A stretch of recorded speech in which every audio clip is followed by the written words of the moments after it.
우리 예배 자리에 나오신 여러분들을 주님의 이름으로 환영하고 축복합니다. 우리 옆에 사람들에게 인사하겠습니다. 주님이 이 자리에 계십니다. 주님이 이 자리에 계십니다. 오늘 저는 안아주심, 안아드림이라는 제목으로 주의 말씀을 전하고자 합니다. 오늘 본문은 예수님께서 말씀해 주시는 것입니다. 탕자의 비유 이야기이죠. 이 이야기를 통해서 우리 주님께서 한 영혼을 얼마나 사랑하시는지, 또 우리들을 얼마나 사랑하시는지 말씀해 주고 있습니다. 이야기에 나오는 이들은 모두 불효자들입니다. 그러나 다른 한편으로는 굉장히 다 불쌍한 사람들입니다. 오늘 본문에 보니까 각각 인생에서 최악의 순간들을 맞이하고 있습니다. 먼저 집 나간 둘째 아들이 맞은 인생의 위기의 순간이 있습니다.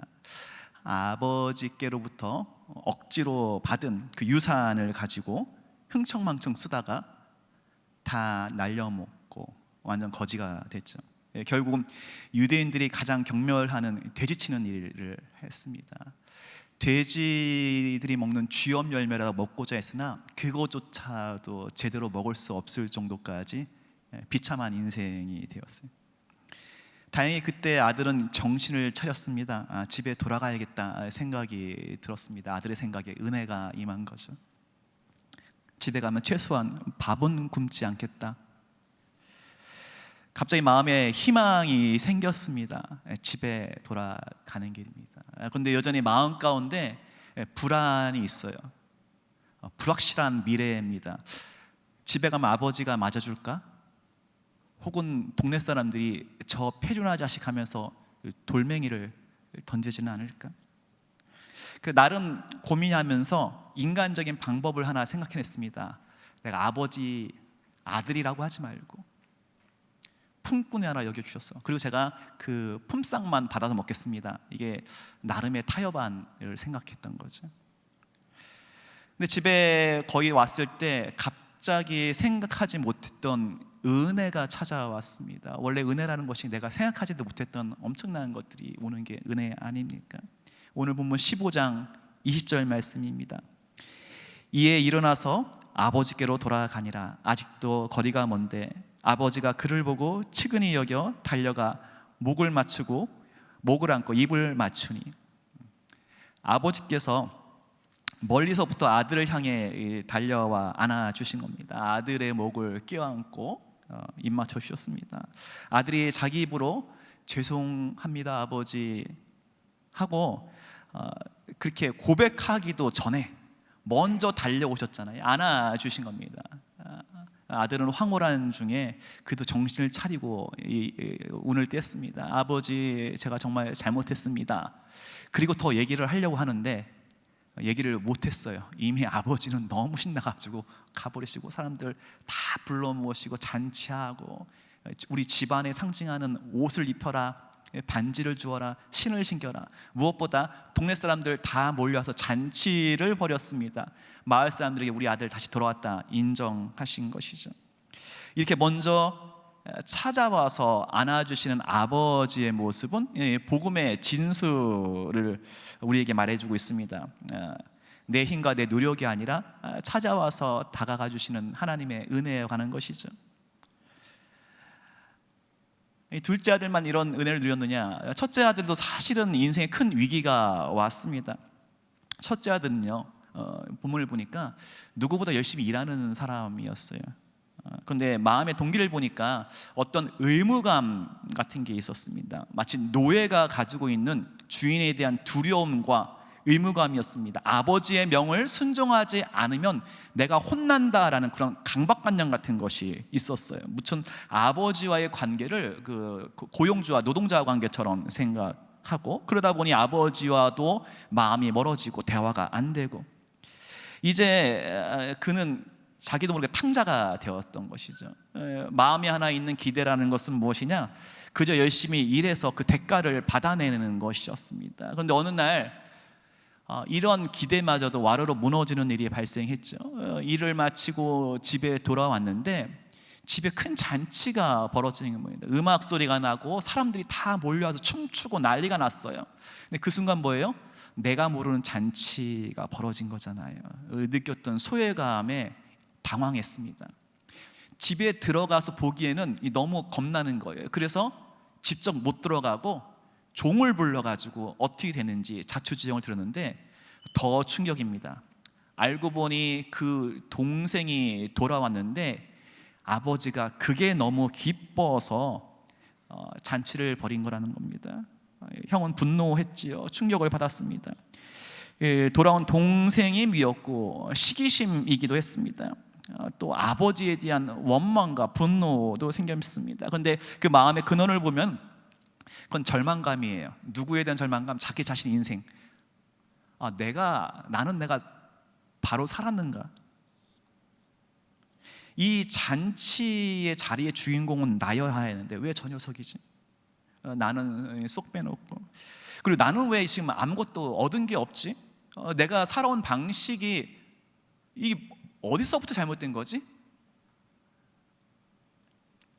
그런데 이때 아버지가 갑자기 달려오십니다. 그 아들은 집에도 들어오지 않고 종을 보냈는데 아버지는 종을 보내서 아들 데리고 와라가 아니라 그냥 달려오신 거예요. 그래서 아들아, 너도 왔냐?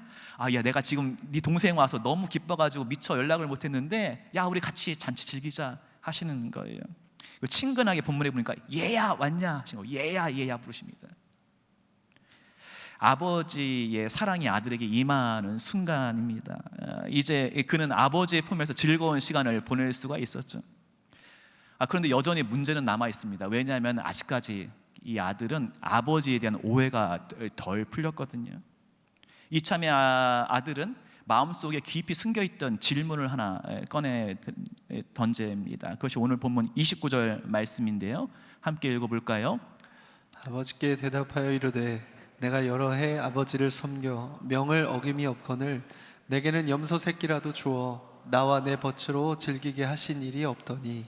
네, 이 아버지는 아들에게 얘야 하고 친근하게 부르시고요, 또 부드러운 말투로 그 아들의 마음에 오해를 풀어주시는 겁니다. 뭐라고 말씀하세요? 31절 함께 읽습니다.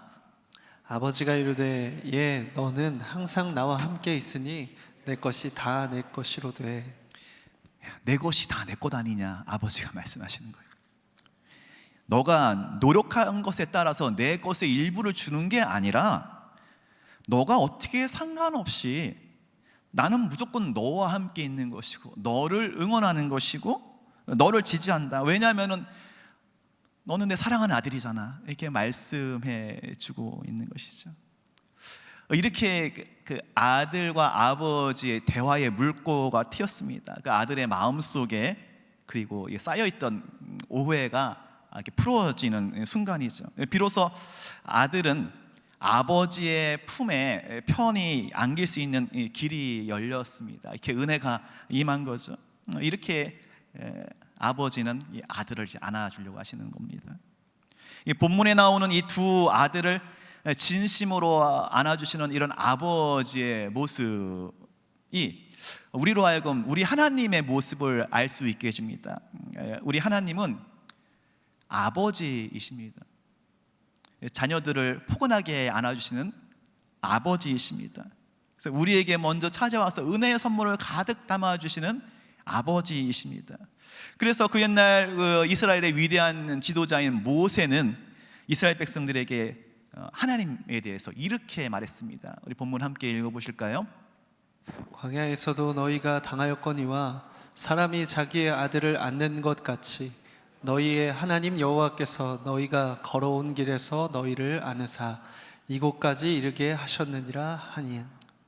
아멘. 여기 보면은 너희 하나님 여호와께서 너희가 걸어온 길 너희를 안으사 이곳까지 이르게 하셨는데, 그 앞에 보면은 사람이 자기의 아들을 안는 것 같이 우리를 안아주셨다. 이스라엘 백성들은 사실 광야 생활을 했잖아요. 죽음의 골짜기를 지났습니다. 그런데 모세가 그것이 광야가 아니라 뭐라는 거예요? 하나님이 함께 해주시고 하나님이 안아주신 그 품 안이었다라고 설명해 주는 것이죠. 결코 광야가 아니었다는 것입니다. 때로는 위기와 어려운 순간이 있었지만 하나님께서 싸워주시고 하나님께서 인도해주시고 하나님께 함께 하신 것을 우리가 알지 않았느냐. 영원히 우리는 주님의 팔 안에 있는 사람들 아니냐 말씀해 주고 있는 것이죠. 탕자들을 안아주신 아버지, 그리고 광야 길을 걷는 이스라엘 백성들을 안아주신 아버지, 그리고 그 아버지 하나님께서 이 시간 저와 여러분들도 안아주시는 줄 믿습니다. 이 은혜가 여러분들에게 임하기를 주의 이름으로 축원을 드립니다. 그렇다면 이 시점에서 우리가 진지하게 다시금 생각해 볼 질문이 이겁니다. 하나님을, 나의 아버지를 우리가 지금 본문 말씀을 통해서 보고 알고 믿는다고 우리는 고백합니다. 그런데 이 하나님이 정말로 이 무서운 세상에서 나를 안아주시고 나와 함께 걸어가 주시는 아버지라는 것이 정말 믿겨지냐라는 겁니다. 여러분, 지금 하나님이 여러분을 안아주시는 것이 실제로 느껴지세요? 체험되어지세요? 어떻습니까? 한번 생각해 보죠. 하나님이 지금 나를 안아주시는 것 같으세요? 그 가운데 내가 지금 평안과 기쁨이 찬송이 있습니까? 내가 아무리 입술로 찬양을 하고 불러도 하나님 아버지의 품에 있다는 사실이 믿기지가 않으면 의미가 없잖아요. 하나님이 나를 안아주신다는 것이 내가 느껴지지가 않으면 그거는 참 안타까운 일 아니겠습니까? 우리가 집 나간 탕자에 불과하고 집 안에서 방황하는 탕자에 불과한 거죠. 여러분, 우리가 누군가에게 안긴다는 것은요, 그냥 머리로 이해할 수 있는 것이 아니에요. 사랑하는 남녀가 안았을 때 그 안았을 때의 느낌의 포용이 그냥 머리로 이해되는 거 아니지 않습니까? 아기는 엄마 품에 깊이 안길 때 너무나 행복하잖아요. 그 기쁨이 있지 않습니까? 저는 딸이 있는데 딸이 아기 때 저한테 뭐라고 부르냐면 내 사랑 내 기쁨, 내 사랑 내 기쁨. 일하고 퇴근하고 집에 문을 열면은 아이가 막 뛰어오면서 내 사랑 내 기쁨 그러면서 저를 안아주는데, 와, 인생이 이렇게 행복한 순간이 어디 있습니까? 오늘 아까 교회 광고에 나왔지만 딸 없으신 분들 하나씩 나으시길 바랍니다. 그런데요, 그때 그 느낌은 말로 다 표현할 수 없는 기쁨인데, 중요한 것은 우리가 눈에 보이지 않는 하나님께서 우리를 안아주시는 거, 이게 어떻게 느껴지냐는 거예요. 어떻게 하면 하나님이 나를 안아주시는 아버지로 내가 느끼고 경험할 수 있냐라는 것이죠. 내가 하나님 품에 안겨있다는 것을 의식하고 기뻐할 수 있냐라는 것이죠. 우선 이것은 내 마음에 하나님에 대한 믿음이 꽉 차 있을 때 가능한 것인데요, 여러분 한번 생각해 보시기 바랍니다. 하나님이 어디에 계신가요? 하나님은 만유의 주님이시죠. 이 세상 전체에 계시죠. 그런데 또 우리 몸이 하나님의 전이라고 하지 않습니까? 그러니 하나님은 우리 안에, 우리 마음속에 또 계신 분이기도 합니다. 이 두 가지를 동시에 표현해 주는 구절, 성경 구절이 요한복음 14장 17절인데요, 우리 함께 읽어보도록 하겠습니다. 그는 진리의 영이라 세상은 능히 그를 받지 못하나니 이는 그를 보지도 못하고 알지도 못함이라. 그러나 너희는 그를 아나니 그는 너희와 함께 거하시며 또 너희 속에 계시겠음이라. 아멘. 하나님은요, 너희와 너희 속에, 즉 우리의 마음 속에 계십니다. 그러나 원래 우리가 하나님 안에, 하나님 품 안에 있는 것이죠. 여러분, 여기 물을 담는 컵이 있어요. 근데 이 컵을 바닷물 속에 퐁당 담근다고 한번 생각해 보시기 바랍니다. 그러면 컵이 바닷물 속에 잠기겠죠. 근데 바닷속 안에 있으면 이 컵은 이렇게 얘기합니다. 내 안에 바다가 있다, 내 안에 물이 있다. 근데 사실은 컵이 바닷물 안에 있는 겁니다. 그리고 바다의 조류가 막 움직이면 거기에 따라서 이 컵이 막 이렇게 움직여 자연스럽게 떠다니게 되는 거죠. 여러분 바다 안에 잠기고 그 안에서 떠다니는 컵처럼 주님 품에 안겨 있고 주님과 동행하고 주님의 인도하심, 운행하심에 따라 가는 것이 사실 우리의 인생이라는 것입니다. 지금도 우리는 하나님 품에 안겨 있습니다. 그리고 하나님의 운행하심 가운데에 내가 함께 가게 됩니다. 그러니까 주님이 나를 안아주시는구나, 나와 늘 동행하시는구나, 이 강한 확신을 갖고 있다면 나는 하나님 품에 꽉 차 안겨 있는 것이죠. 꽉 안겨 있는 은혜가 있는 것이죠. 그래서 이런 강한 확신이 들면 내가 주님 안에 있구나, 이 강한 확신이 들면 평안이 넘칩니다. 기쁨이 솟아납니다. 마음의 두려움이 사라집니다. 문제가 있어도 걱정이 안 됩니다. 하나님을 아버지라고 부르는 그 순간에 이게 눈에 눈물이 나고 기쁨이 나는 것이죠. 이것이 하나님 품에 안겨 있는 사람의 모습입니다. 사랑하는 성도 여러분, 지금 이곳에 하나님이 임재해 계십니다.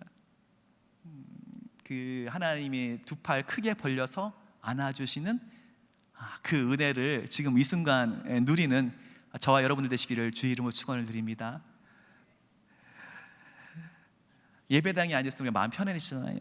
기쁘잖아요. 그 예배당 나가기 싫을 때도 참 많습니다. 그게 그 이유죠. 하나님 품 안에 있기 때문에. 그래서 텅 빈 충만이라는 표현을 씁니다. 텅 빈 충만. 사람의 눈으로 보면은 비어 있는 것 같은데 이 텅 비어 있는 것 같은데 이곳에 하나님의 임재가, 하나님의 사랑이 또 우리를 안아주심으로 가득 차 있다는 것이죠. 이제 우리가 바람이 있다면 이런 하나님의 안아주심을 계속해서 느끼고 싶습니다. 경험하고 싶습니다. 하나님의 은혜를 매일매일 누릴 수 있는 그런 우리가 그런 마음이 있죠. 몇 가지 방법들이 있습니다. 예를 들면 말씀을 깊이 묵상하는 가운데 하나님 아버지의 구절이 말씀 구절이 나올 때마다 거기를 밑줄 긋고 있는 방법도 있고, 예를 들면 사도신경이나 주기도문을 보면은 나는 전능하신 아버지 하나님 천지의 창조주를 믿습니다 할 때 그 아버지를 깊이 묵상하는 방법이, 주기도문 할 때도 하늘에 계신 우리 아버지, 하늘에 계신 우리 아버지, 이렇게 아버지를 묵상할 수도 있습니다. 기도를 할 때도 내가 일방적으로 기도하는 것이 아니라 아버지 하나님 기도하고 나서 멈추고 침묵 가운데 하나님의 음성을, 하나님의 주시는 마음을 들으려고 하는 그런 대화의 기도를 할 수 있습니다. 이런 여러 가지 방법들이 있겠죠. 그런데 그 중에서도 제가 오늘 하나님의 품에 깊이 안기는 기쁜 그 은혜의 경험에 대해서 한 가지 소개해 드릴 것이 있습니다. 그것은 뭐냐면 하나님이 우리를 안아주시는 것처럼 우리도 하나님을 안아드리는 겁니다. 우리도 하나님을 안아드립니다. 어떻게 가능할까요? 그것은 오늘 말씀에서 알려주고 계시는데, 우리가 아버지를 닮아가면서, 아버지 하나님을 닮아가면서 아버지가 되어가는 가운데 그 일들이 가능합니다. 사실 하나님께서는 자녀된 우리들에게 기대하는 것이 있어요. 그것은 우리가 성장하며 점점 자라가는 것입니다. 점점 더 아버지를 닮아가면서 그 옛날 에덴 동산에서 아담이 온전히 가지고 있었던 하나님의 형상을 회복하는 것입니다. 본문의 그 에베소서 4장 15절 말씀 함께 읽도록 하겠습니다. 오직 사랑 안에서 참된 것을 하여 범사에 그에게까지 자랄지라.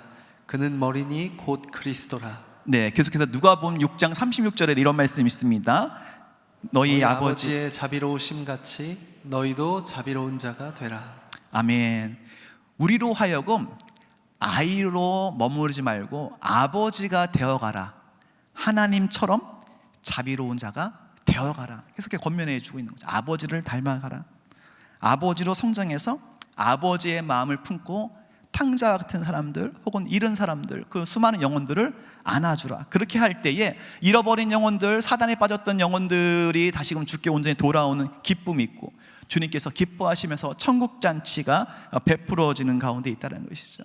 이렇게 아버지가 될 때에, 그래서 다른 일을 품어줄 때에 굉장한 기쁨이 있는데, 이것은 무엇이냐면은 내가 비록 어렵지만 아버지가 되어서 연약한 자, 죄인과 돌아온 탕자를 품고 안아줄 때 하늘에 놀라운 상급이 있다라는 것인데, 그것이 어떤 상급이냐면 마태복음 25장에 보면 이런 말씀이 있어요. 예수님께서 말씀해 주시기를 천국에서 의인들을 쫙 딱 모으고 한 명 한 명 칭찬하는 겁니다. 상 주시는 장면이 나오는데, 그때 이렇게 말씀하세요. 복받을 너희들이요, 예비된 나라의 상속을 받으라. 너희는 내가 배고플 때 먹여주었고, 나그네 되었을 때 나를 영접해 주었고, 내가 옥에 갇혔을 때에 나를 돌봐주었느니라. 참 고맙다 하시는 겁니다. 그랬더니 그 의인들이 궁금해서 물어요. 주여, 우리는 그렇게 한 적은 없는데요, 우리가 언제 그랬나요? 그때 예수님이 말씀하시죠. 마태복음 25장 40절 말씀입니다. 함께 읽겠습니다. 내가 진실로 너희에게 이르노니 너희가 여기 내 형제 중에 지극히 작은 자 하나에게 한 것이 곧 내게 한 것이라 하시고. 아멘. 이 말씀, 그래서 드디어 예수님께서 말씀해 주신 거죠. 너희가 연약한 사람 한 사람, 병든 한 영혼, 돌아온 죄인과 탕자 한 사람을 용서하고 그들을 안아주고 받아주는 것, 그들을 온전히 안아주는 것, 그것이 바로 뭐예요? 나에게 한 것이다. 그러므로 우리가 그 영혼들, 한 영혼들을 안아주는 그 순간이 놀랍게도 우리가 주님을 안아드리는, 너무 엄청나고 놀라운 얘기죠. 우리가 한 영혼을 안아줬는데, 아버지처럼 안아줬는데, 알고 보니 내가 우리 주님을 안고 있었다는 거예요.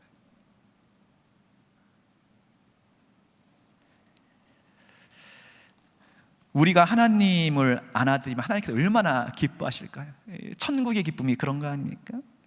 우리 아빠하고 달려오는 딸아이를 함께 안을 때 기쁜 그런 것처럼, 우리가 하나님을 안아드릴 때, 또 우리에게 맡겨진 영혼들이나 우리 교우들이나 우리 목장 식구들을 한 사람 한 사람 안아줄 때, 그 가운데 하나님의 은혜와 사랑이 온전히 함께 하는 것이죠. 물론 이렇게 아버지가 되는데 좀 방해 요인이 있습니다. 뭐냐면 치러야 할 대가가 있어요. 우리가 아버지가 되는 게 거저되는 게 아닙니다. 부담이 많아요. 오늘 본문에 보면은 이 아버지는 굉장히 마음고생을 많이 하셨습니다. 자식 잘못 길렀다면서 주변 사람한테 좀 나쁜 소리도 들었고요. 집 나간 자식 기다리라고 마음에 끌탕을 했죠. 고통을 받았습니다. 재산도 많이 손해봤잖아요. 그렇지만 한 지붕 한 영혼 가운데서 자녀들과 함께 끌어안고 같이 살기 위해서 이 고통을 다 감내해냈습니다. 그래서 주님은 그 고통을 감내하면서도 오히려 기대감에 행복했지요. 시인 윤동주가 십자가라는 시를 썼는데, 그 십자가에 이런 대목이 나옵니다. 괴로웠던 사나이 행복했던 예수 그리스도처럼. 괴로웠던 사나이 행복했던 예수 그리스도처럼. 예수님이 괴로우셨죠. 십자가 못 박히시니까. 그런데 왜 행복했냐?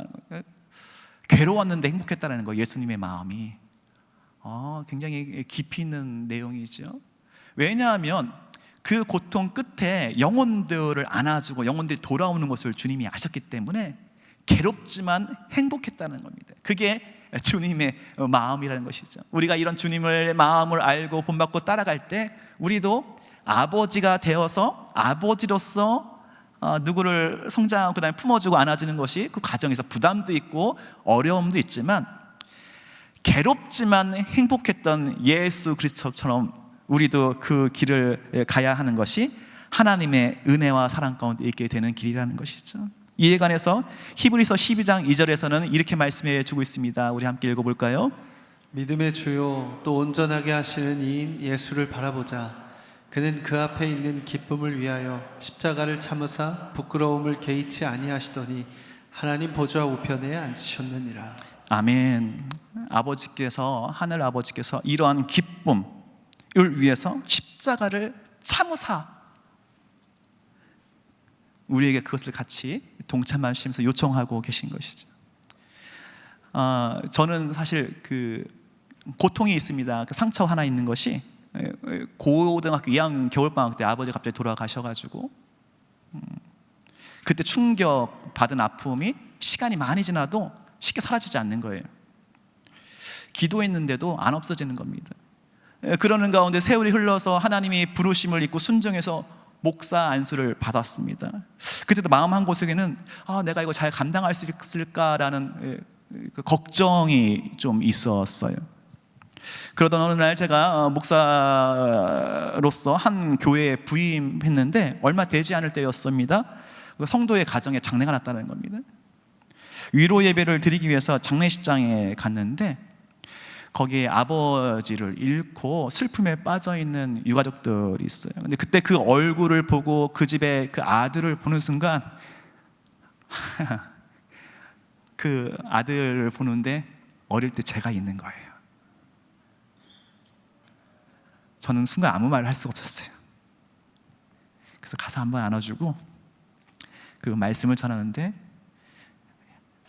우리 사랑하는 유가족 여러분, 지금 이 순간에 여러분 아무런 위로가 사람의 위로가 되지 않을 거예요. 왜냐하면은 제가 아버지를 잃어서 아는데 지금도 아프거든요. 그러니 여러분 너무나 얼마나 아플까요? 그러나 사람의 위로가 아니라 하나님이 주시는, 이 세상 만물을 창조하시고 영혼까지 다스리는 하나님의 위로를 받으시옵소서. 이렇게 기도하고 격려할 때에 그 가운데 유가족들을 진심으로 위로할 수 있었고, 제가 그 유가족의 그 아이를 보면서 눈을 맞추고 같이 울어줄 수가 있었고, 유가족들을 안아주고 격려할 수 있었고, 그 순간에 저는 그 아이한테 아버지가 되었고, 그 유가족에게 제가 목사가 되었습니다. 오늘 시간 여러분들도 각각의 마음에 힘들고 어려운 상처가 있을 수 있고, 성장하는 과정 가운데 또 아버지가 되는 가운데 도전이 있을 수 있습니다.